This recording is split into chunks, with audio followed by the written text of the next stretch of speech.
today we're with Dr. Andrea Simon. Dr. Simon is president of Simon Associates. She's a corporate anthropologist that takes businesses through change.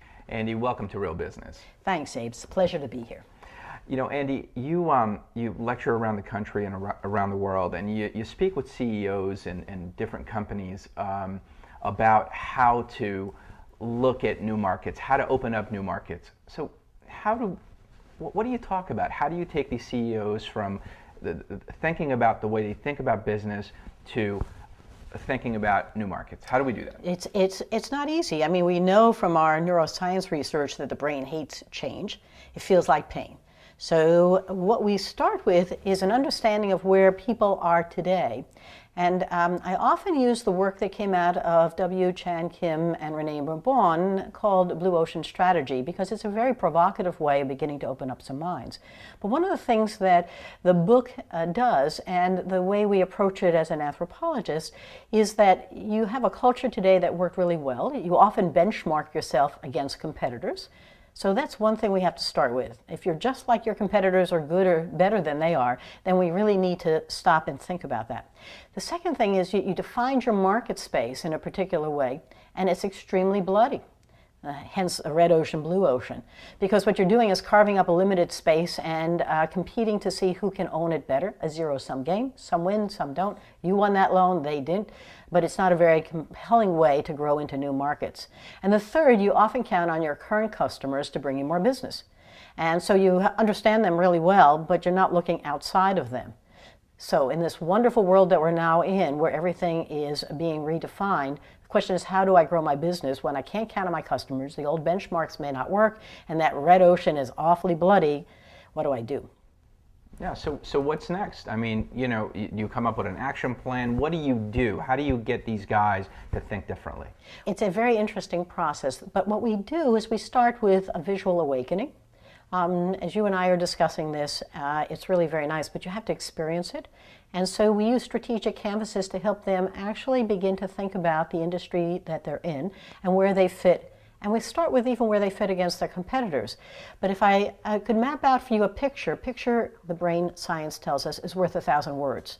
So I've got to break your mind map down, and so a strategic canvas is a wonderful way to map it and then to begin to challenge it. And so we begin to talk a lot about where you think you are against that competitive set, and we set the competition aside. So the first part is a real awakening. The second part is the thing that's so hard to do. We have to go explore. And I say that because unless you can actually experience it and your mind can actually see and feel it, it's hard to think about it in a new way. So I can do that for you. And there are lots of ethnographers out there doing participant observation and spending a day in the life of. Very useful. But at the end of the day, if you see it, ahas go off in your mind and that epiphany happens and the chemistry changes and oh my gosh, so where am I going to go explore? And these are several places that I have used with clients, but you would find very interesting as well. First of all, look across industries.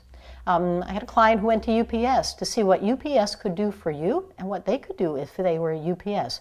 What other kinds of industries could you look at and see what you could learn from? The second thing is take a look at different market segments. You know, think about what Curves did to open up workouts for women who didn't go to gyms and didn't work out at home. So they opened up a completely new sector that was between the A and the B. Or maybe you can really take a look at the scope of your business. Had a wonderful situation where somebody ran the back office of a medical practice extremely well. Well, I know someone who turned the back office into a complete business. And they had 35 different offices that they served in a completely different way, and their income stream was from providing the services for all of them. So everything you had could be repurposed. Then you can take a look at the functional or emotional side of this. How could you add some fun to what you're doing, and what would that do? And maybe you could also be an iPod or an iPhone, which leaped over what an MP3 player or a Motorola Q was doing and opened up a completely new way of doing it. And think about what iPhone is doing with all of the different applications that have turned into a business all by itself. Or what iTunes did as a way of dropping down all of that music onto something that was completely redesigned. So those are all sorts of different illustrations of places to go exploring. It's not easy to do, but take a camera Take a little black book, go on a thought walk, get out of the office, put up some video cameras.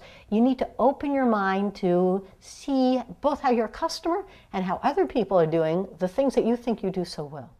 So yesterday, JetBlue decided to offer an all-you-can-fly pass for $5.95.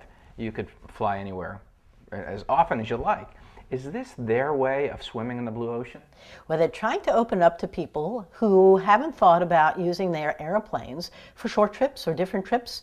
Actually, it's going to change a very interesting dynamic in this whole thing. Southwest tried to do it with how you line up and so forth and keeping the cost down. I'm anxious to see how JetBlue does, because it's going to challenge all of the assumptions that the competition has been bloodying up the red ocean with. So, you know, Andi, it's interesting that you're talking about, that finding new markets. Nationwide Insurance now has an insurance app for the iPhone. And so they're going after iPhone users who may become insurance, who may buy their insurance simply by showing them that if you get into a car accident, you can take a photo and you can solve your problem right there. Abe, one of the things we talk about is how do you make it simple, easy, and more productive? And so what you're talking about is some really cool, innovative ways to do just that, opening up a completely new market for them. Thank you for being with us on Real Business. We can continue this conversation online by visiting our blog or checking out our Facebook group, and definitely send us an email. And I'd like to thank today Dr. Andrea Simon, President of Simon Associates, for being with us. Pleasure, Abe. Thank you so much.